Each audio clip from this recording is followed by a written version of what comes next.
Hello, everyone. Thanks for listening to Wake Up, Look Up, a podcast where we connect events happening in real time to the gospel of Jesus Christ. I'm Zach Weihrauch. And in today's episode, we're asking the question, do women belong in battle? This has been in the news this week because soon-to-be President Trump's nomination for Secretary of Defense, Pete Hegseth, is against the use of female troops in combat situations. Now, that has changed in recent years, meaning the United States has changed its policy of using women in combat. But if it becomes Secretary of Defense Hegseth, that's something he wants to change. And what he cites as reasons for this are that studies have shown male troops outperform female troops in combat situations. The United States Marine Corps, for example, has done studies to show that the physical ability of men, male soldiers, trumps that of female soldiers. In large, they're bigger, faster, and stronger, which in combat situations often leads to an advantage.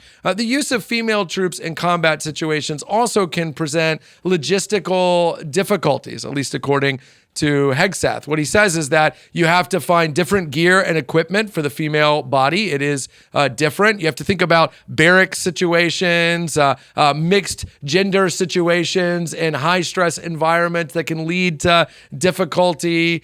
For all these reasons, he plans on, if his nomination is confirmed, trying to change the use of women in combat. Now, what's interesting about that is it flies in the face of popular American sentiment. 66% of Americans, that's a pretty big number, support the use of female troops in combat. That's not surprising, though, because for a long time, our culture has elevated the value of equality and defined equality as everyone having the exact same opportunities and access as everyone else. And in fact, those who are proponents of using women in combat say that even the studies that show that they might be lagging behind are indicative of an inherent bias. In fact, we're new to using female troops in combat. So of course we don't have the gear. Of course we don't have the logistics figured out, so on and so forth. But if you give it enough time, they argue that will be eradicated. So who's right? And how should we think about this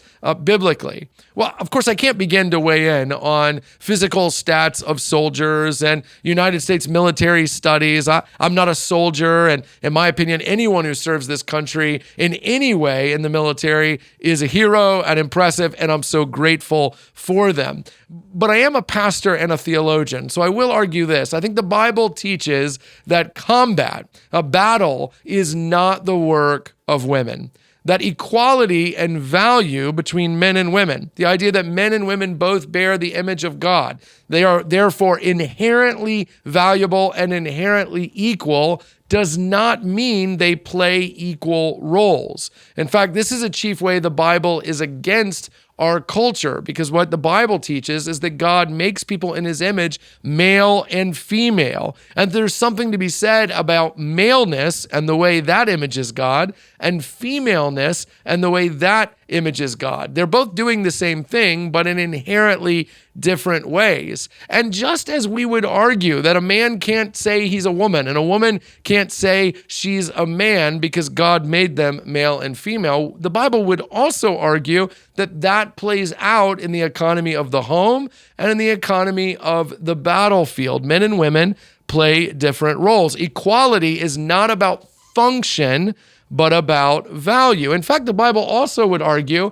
that it is incumbent upon the men of the culture, of the church, of God's people to protect women. The Bible has a lot to say about the value of women and the call of men to defend that value, to nurture it and protect it. In Ephesians 5, for example, husbands are called to lay down their lives for their wives. Wives are not called to do that. That's because we play different roles. And even if we set aside different proof texts for the use of women in combat, here's the thing. In the Old Testament, which is full of battle stories of God's people going to war, what we see time and time again is they're not using women to do it. They're not being told to use women to do it. Even the off-cited instance of Deborah in the book of Judges. Deborah is a political leader. She is not even a spiritual leader. I don't mean that as a detriment to her, just not the role that she plays. And even her leadership in that particular passage in Judges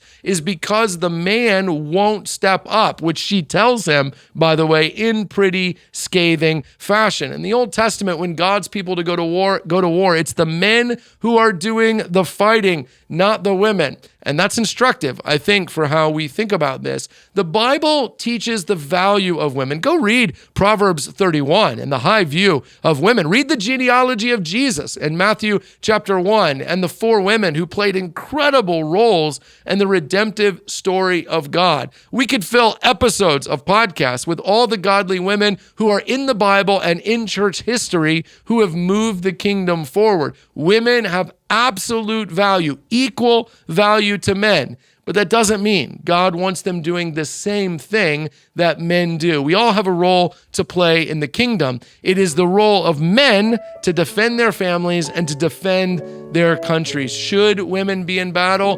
No, they should not. Not because they're not valuable enough, but because in God's economy, they're too valuable to do that.